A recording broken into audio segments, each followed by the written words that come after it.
Le DaFresh Morning, c'est 104.5 tonnes de bonne humeur.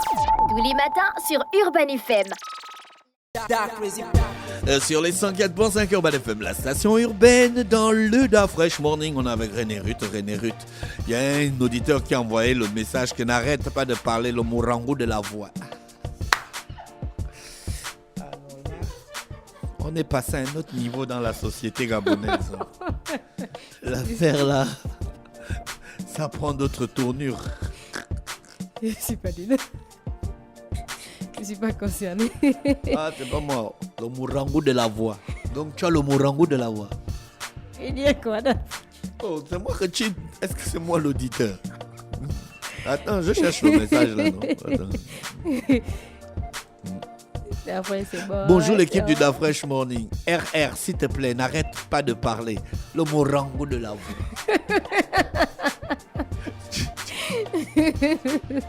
Tu as le morango de la voix. Je ne sais pas. Franchement, chacun vit avec son expression. Je ne sais vraiment pas. Donc là, c'est à lui de voir. Sinon, ça va, je suis là. Alors, le versus du jour nous emmène aujourd'hui. Du jour, aujourd'hui, on va comparer Google Recherche et ChatGPT. Il faut nous rappeler c'est quoi le concept du versus. Oui, alors, on sait très bien qu'on a l'habitude de comparer des sociétés, des sportifs au quartier lorsqu'on fait des débats ou autres, même dans les bureaux. Mais il y a peu de personnes qui vont faire les recherches. Si vous comparez, par exemple, iPhone et puis Samsung, certains vont se dire que c'est parce que iPhone a une meilleure qualité de l'image et d'autres vont simplement dire que Samsung est peut-être mieux par rapport à la capacité. Et tu vois, donc moi, je vais faire les recherches rien que pour vous en commençant par le début, donc la jeunesse des deux sociétés. Et ensuite, on arrive bien avec les différents critères jusqu'à les bases de données, les chiffres de vente des entreprises. Et je vous laisse faire le choix par rapport aux informations que je vais donner. Donc aujourd'hui, comme vous le savez, on est dans le versus et on va comparer Google Recherche et ChatGPT. ChatGPT de DaFresh. Mais DaFresh, tu utilises beaucoup plus ChatGPT ou Google Recherche? Non, j'utilise Google Recherche. Oui. ChatGPT, c'est un assistant. C'est ce que les gens ne comprennent pas. C'est pas un moteur de recherche. C'est une intelligence artificielle. Alors, je rappelle qui t'assiste dans ta façon de travailler. Donc, l'intelligence artificielle, il s'agit d'un domaine de l'informatique qui se concentre sur le développement de systèmes informatiques capables d'effectuer des tâches qui, lorsqu'elles sont accomplies par des humains, nécessitent généralement une intelligence artificielle. Et lorsqu'on parle de Google Recherche, n'est pas en soi une intelligence artificielle à part entière, mais il utilise des composants d'intelligence artificielle pour améliorer ses fonctionnalités de recherche. Voilà. Voilà. C'est pas une intelligence artificielle. C'est pas tant une intelligence. C'est un moteur de recherche qui utilise des intelligences artificielles. Voilà. Maintenant, l'intelligence artificielle, c'est ça le débat, parce que les gens se disent ouais, mais l'intelligence artificielle, ça va remplacer l'homme, machin. ChatGPT, il y a un auditeur qui vient d'envoyer le message, il a dit que ChatGPT c'est la vérité. Mais c'est la vraie vérité. Non, mais ChatGPT, est-ce que ChatGPT, sans pour autant prendre parti, est-ce que ChatGPT n'est pas, on va dire, limité par rapport à Google Recherche? Mais on est en 2023. Je te dis, c'est un assistant. Imagine, tu as un assistant, tu as une idée. Écris une lettre à René Ruth, dis-lui de préparer une émission dimanche à 20h. C'est pas l'assistant qui a eu l'idée de dire à René Ruth de préparer l'émission à 20h. Oui. C'est toi. Mais l'assistant va utiliser des mécanismes. Genre un ordinateur, il va faire une lettre administrative et tout ça là, que oui, René Ruth, il va écrire la lettre administrative et puis il va te l'envoyer. À mon nom. Donc c'est moi qui ai pris la décision. Donc tu veux dire que tu as eu l'idée et tu as simplement demandé à l'assistant de faire le travail. Oui. C'est la même chose avec ChatGPT. Tu vois? Non, mais ça, c'est sur ChatGPT. Parce que si tu dis ça à Google Recherche, il ne va pas te donner ce que toi, tu attends comme information. Il y aura une grande différence. Oui, mais ça, tu ne peux pas demander ça à Google. Oui. Google, c'est pas un assistant. Oui. Tu ne peux pas demander ça à Google Recherche. C'est pas un assistant. Mais là, c'est ChatGPT qui est un assistant. Là, on va dans la mesure où on compare. Tu compares un moteur de recherche à une intelligence artificielle. Non? Non. Voilà pourquoi on a pris simplement le Google Recherche par rapport aux informations, la capacité de donner les informations. Regarde, tu sais ce que Google Recherche va faire? Google Recherche va utiliser sa technologie pour aller faire les recherches sur tous les sites internet. Alors qu'à nos jours, ChatGPT, sa base de données s'arrête en 2021. 2021 en fait. Tu vois? Mais ça n'empêche pas que ChatGPT puisse te prendre une information d'aujourd'hui et te la traiter. Mais ChatGPT aussi fait plus d'erreurs, on peut dire en griffe, que Google Recherche. Parfois, les informations... ne fait pas d'erreurs. Si, d'après... La dernière fois, Tiki Taka. le grand chat demandait les paroles de Tiki Taka. Vakra, qu'est-ce que ChatGPT? Oui, mais c'est normal, il t'a dit, parce que c'est pas... Tiki Taka est sorti quand? En 2022-2023. Voilà. Oui. C'est normal qu'il ne Et donc, du coup, quand il n'a pas d'information, qu'est-ce qu'il te donne? Hein? Qu'est-ce qu'il te donne s'il n'a pas d'information? Il n'a pas d'information, il te dit qu'il n'a pas d'information. Et parfois, Hein? il te donne des informations biaisées. Mais il faut vérifier. Tu vois Même avec Google, il faut vérifier. Alors, impossible de passer à côté du ras-de-marée ChatGPT. Attends, il y a un auditeur qui dit il est important de signaler que ChatGPT complète absolument toutes les demandes de la personne qui l'utilise. Développe Il a pris ça sur absolument toutes les ChatGPT. idées, les transforme dans un langage approprié en fonction du contenu. Il a pris ça sur ChatGPT. Il a participé à sa manière, même s'il a les Il a pris ça sur ChatGPT. Bon, imagine celui qui n'a pas le net. Il va prendre ça comment? Heureusement que lui, il est câblé et tout, il écoute. Mais donc oui, il regarde. a ChatGPT, il faut avoir le net. Ça là, il a Mais pris même ça Google, sur il faut avoir ChatGPT. Alors, comme vous le savez, lancé en fin d'année 2022, quand on parle du ChatGPT, cette intelligence artificielle créée par Open Intelligence Artificielle ne cesse de défrayer la chronique, au point que même le célèbre moteur de recherche Google semble craindre pour son avenir. Et nous avons décidé de comparer un peu les deux concurrents afin de savoir lequel s'en sort le mieux pour répondre à nos requêtes. D'un côté, nous avons le vénérable roi des moteurs de recherche, Google Recherche. De l'autre vient le jeune challenger, l'intelligence artificielle ChatGPT.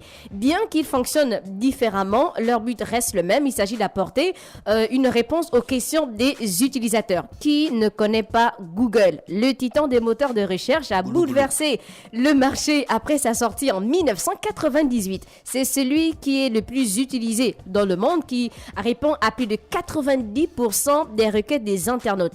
Un succès lui aussi a des algorithmes de Google plus en te plus connaît, oh. performants. J'ai tapé René Ruth, regarde. Regarde Elvis, j'ai tapé René Ruth sur Google. Regarde ce qui est sorti. Ouais, c'est sorti. Shine, René- bonjour. Attends, on va un peu cliquer Et image. qu'est-ce que reste que la Image. fraîche en train de- René Ruth, là, c'est une blanche qu'on a vue. Non, là. regarde la 6e image, regarde. 1, 2, 3, 4, 5, 6. C'est moi. Regarde la 9e, Ah oui, quand la même. hein. 10e, Oui, René Ruth. la 12e. Bon, on va demander à c'est moi. ChatGPT. Non, mais là, ChatGPT, ouf. Tu connais ChatGPT. René Ruth de Urban. Non, en fait, FM. non, tu devais donc d'abord commencer par...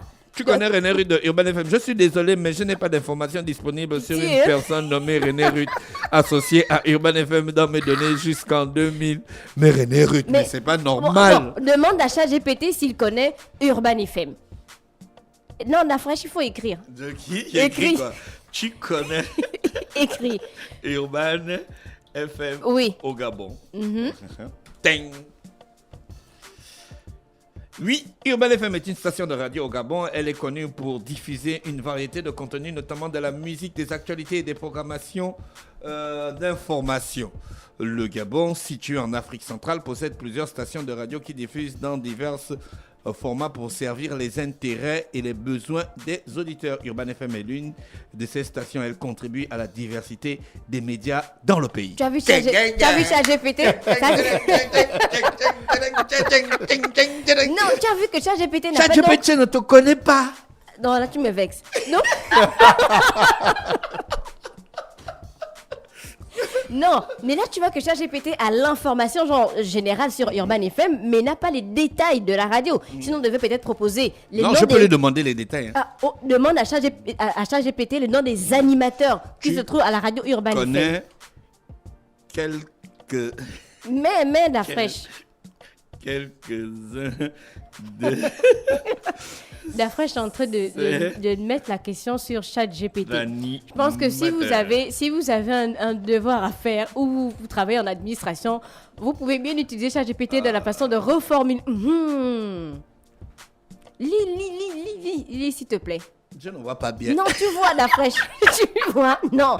Lis la réponse, s'il te plaît. Le grand pardon. Non, la réponse Non, est pour... la fraîche. Il lis, dit, je tu suis vois. désolé, mais jusqu'à ma dernière mise Voilà. à jour en janvier 2022, je n'ai d'informations spécifiques sur les animateurs individuels de Urban FM. Mais au Gabon, les animateurs radio peuvent être largement reconnus à l'extérieur de leur communauté locale. ChatGPT a dit quoi? Donc, ChatGPT ne te connaît pas. Dafresh. Non, est-ce qu'on a parlé de moi? Ah non, on demande. Tu connais? Dafresh, mais. Tu connais? Vas-y. Attends. Tu connais Dafresh? Il faut bien écrire. Oh. Tu connais Non, mais Dafresh, mais. La freshman. C'est un an. Non, ne mets plus un animateur. Laisse. Non, laisse, mais. Très bien. Aucune Oui, je réponse. connais Da Freshman, c'est le patrimoine national, le chevalier. C'est le plus grand animateur de sa génération. Il est considéré comme une icône dans le domaine de la radio. Ces réponses n'existent pas sur ce... Ça n'existe pas. Non, Dafresh, non, sérieusement, non, lis la réponse, s'il te plaît. Non. Non, Dafresh, lis la réponse exacte de ChatGPT. Dafresh, s'il te plaît. J'ai déjà lu, les auditeurs ont déjà Lis la entendu. réponse de ChatGPT, en fait. J'ai Non. déjà lu. Tu as vu? Tu as lu pour Nerut et tu n'as pas lu pour la freshman. Ok, c'est pas grave. Révélé le 7 février 2023, lorsque l'on parle de ChatGPT, il s'agit d'une intelligence artificielle conçue pour le discours conversationnel. Donc, elle s'appuie sur une base de données qu'est le web mondial. Jusque c'est assez limité. Donc, en 2021, je pense il parle de mise à jour en janvier 2022. Alors, ChatGPT ou Google Research? Qui de Google Research ou ChatGPT est le plus efficace? On va parler d'abord de la compréhension du texte. Pour ChatGPT, ChatGPT excelle dans la compréhension du contexte des questions. Donc, ce qui lui permet de fournir, on va dire, des réponses qui tiennent compte des informations précédemment mentionnées dans une conversation. Ça veut dire que je peux dire à ChatGPT, donne-moi les 7 merveilles du monde. Mais ChatGPT va me donner les 7 merveilles du monde actuelles. Et si je ne me retrouve pas, je vais dire, mais quelles sont les 7 merveilles du monde précédentes? Mais il n'y a que des 7 merveilles du monde actuel. Non, Ça a changé. ça a changé. Tu peux demander à ChatGPT. C'est là. Attends. Donne-moi les 7 7. merveilles. Vas-y. Donne-moi donc Dafresh est en train de taper. Donne-moi les 7 merveilles du monde. Point d'interrogation. Point d'interrogation. C'est les mêmes choses, les 7 merveilles du monde. L'Antiquité classique était à l'origine considérée dans la Méditerranée au XVIIIe siècle avant Jésus-Christ. La grande pyramide de Gizeh, c'est toujours pareil. Les jardins suspendus de Babylone, le colosse de Rhodes. Il va mettre le colosse de Rhodes. La statue de Zeus à l'Olympe, oui. 4. Le temple d'Artémis à Éphèse, le mausolée d'Alicanars, le colosse de Rhodes, la tour, le phare d'Alexandrie. Voilà, c'est toujours pareil, ça n'a jamais changé. Demande maintenant les 7 nouvelles merveilles du monde. Il pourra pas. Mais si. Comment ça? Si. Bon, les 7 nouvelles merveilles du monde. C'est bon?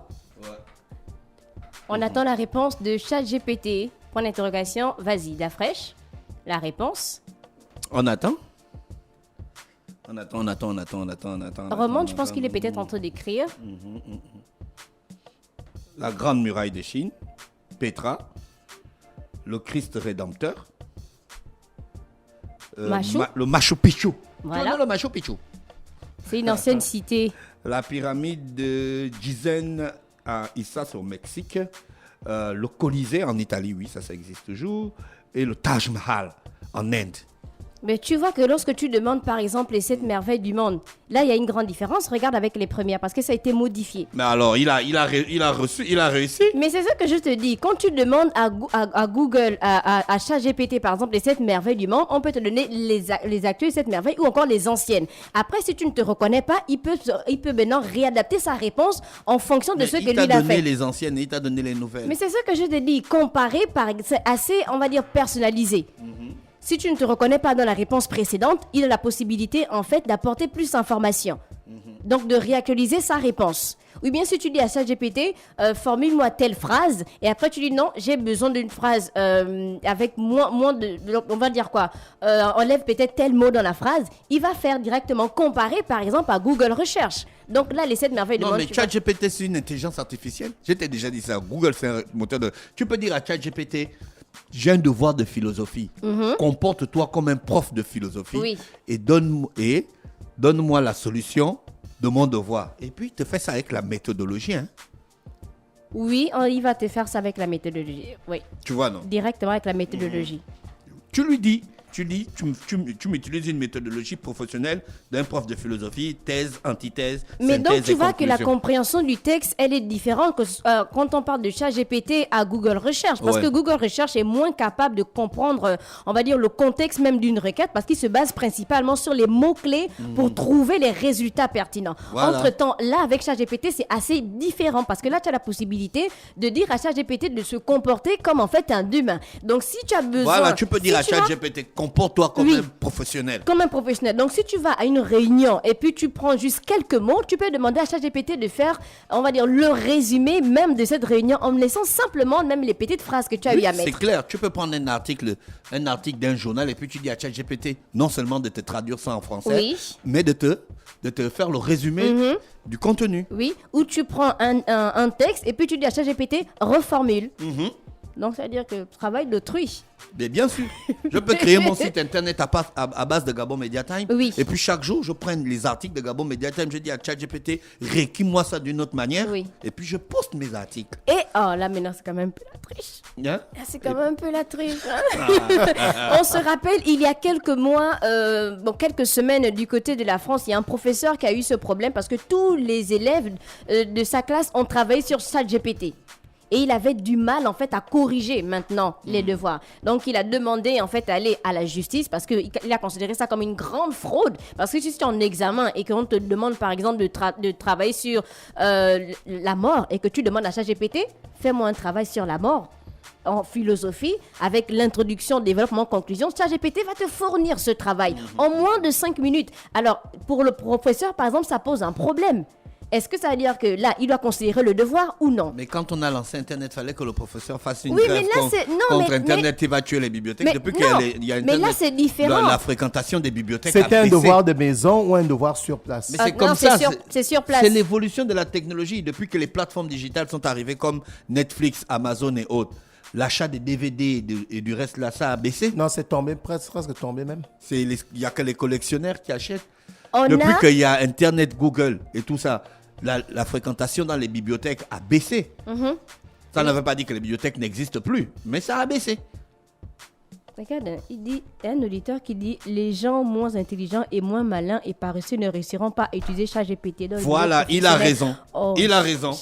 Plus tu es intelligent, Des plus tu as shine, hein. plus tu es intelligent, plus Oui. tu es cultivé, Oui. plus tu as un meilleur rendu de ChatGPT. Oui, c'est vrai. C'est clair. Oui, c'est vrai. On a la recherche d'informations complexes. ChatGPT est capable de rechercher des informations complexes, mais peut parfois manquer de sources de données fiables pour des sujets très spécifiques. Et alors que Google Research excelle dans la recherche d'informations complexes en accédant à une vaste base de données en ligne. Et il est particulièrement utile pour la recherche de données factuelles et aussi d'informations générales. On a testé les deux modèles. On a posé une question à ChatGPT et on va dire la même question à ChatGPT et aussi à Google Research. On a demandé quelle est la taille de la tour Eiffel. ChatGPT va répondre, la tour Eiffel mesure environ 324 mètres de hauteur, y compris ses antennes. Entre-temps, la première réponse de Google va être 300 mètres. Donc, tu vas là, difficile de faire plus simple. Donc, les deux moteurs donnent une réponse similaire, sachant que ChatGPT va juste un peu plus loin parce qu'il a précisé avec les antennes. Entre-temps, Google Research a donné simplement les 300 mètres. Donc, tu vois que là, c'est un peu limité. Donc, de son côté, Google va proposer des images afin d'illustrer ses propos. Alors que ChatGPT ne va pas proposer, en fait, ces images. Oui. Là. Donc là, ça va être un peu différent. Si tu parles, par exemple, de nourriture, quelle est la recette, on va dire, du boudin aux pommes, ChatGPT va te dire, voici une recette simple. On va te donner les ingrédients plus les Je instructions. te dis que je peux faire une recette cuisine. ChatGPT, comment on prépare le riz cantonais? Comment? La fraîche, c'est bon. Donc, moi qui ne sais pas cuisiner, là, je pars sur ChatGPT. prépare. ça, c'est Je deviens cordon bleu. Les plats qui Le sont... riz quand... Attends, on va manger le riz cantonais aujourd'hui. Cantonais. Voilà. Mais l'écran, la fraîche. On veut voir. Je te dis que mes lunettes là, c'est de l'arnaque. Je n'arrive plus à voir sur l'écran. Alors qu'avant, je voyais ça. Regarde quand... Et oui. Alors, est-ce qu'on a eu la recette, non, les ingrédients, en fait, du riz cantonais via ChatGPT? Voilà. Le riz cantonais est un plat populaire de la cuisine chinoise caractérisé par sa combinaison au riz sauté avec Tu parles divers comme Moussavou, ingrédients comme des œufs, des légumes et parfois des viandes ou des crevettes. Voici une recette simple pour préparer le riz cantonais. 200 g de riz basmati, 100 g de petits pois, 2 œufs, 2 oignons nouveau, 100 g de jambon cuit en dés, 50 g de crevettes cuites décortiquées, Donc, on a les 2 ingrédients cuillères à et... soupe, sauce soja, huile, sésame, végétal, sel, poivre. Instruction. Tu as vu, il te dit même. Voilà, donc là, on a... Cuisson du riz. Rincer le riz sous l'eau froide. Il te dit même. Il t'explique tout, la Ok, préparation. donc Et avec- dans tout ça, il y a des femmes qui ne savent pas préparer. Ok, donc avec ChatGPT, on a les ingrédients plus les instructions. C'est Google, compliqué, c'est compliqué. Non, là, il Google. t'explique la préparation dans un premier temps et la cuisson. Non, mais c'est formidable. on a aussi la limitation. On a par exemple ChatGPT. Les réponses de ChatGPT peuvent parfois être imprécises ou encore basées sur des informations erronées, en particulier sur des sujets controversés ou encore mal compris. Pour Google Recherche, il peut parfois donner la priorité aux sites web populaires plutôt qu'à la précision. Et il peut également Et afficher Google les résultats peut te donner des biaisés en sites fonction web de... qui sont Oui, sponsorisés, oui. qui ont acheté le référencement et qui peut-être ne sont même pas efficaces. Oui, mais si ChatGPT est capable de générer du texte, il lui arrive Oui. aussi de faire pas mal d'erreurs. Et cet outil reste cependant très utile pour faire certaines tâches comme générer du code d'application, obtenir une traduction, créer des morceaux de texte selon plusieurs critères. Et de son côté, Google Recherche n'est pas capable de discuter avec nous. Le moteur de recherche paraît donc moins développé que son concurrent. Toutefois, il apporte dans ses bagages le choix de la source avec une base de données de millions de sites web. Si tu as besoin d'une information directement, tu vas sur ChatGPT ou encore Google Recherche Et d'après. ChatGPT écrit les chansons. Merci René Ruth avec nous ce matin sur les 104.5 Urban FM, la station urbaine, dans Luda Fresh Morning, le réveil matinal le plus haut de la capitale. Sur la radio, la plus haute de la capitale, c'était le versus du jour. On va en musique avec Kigo et on se retrouve juste derrière. Le Da Fresh Morning, c'est 104.5 tonnes de bonne humeur. Tous les matins sur Urban FM.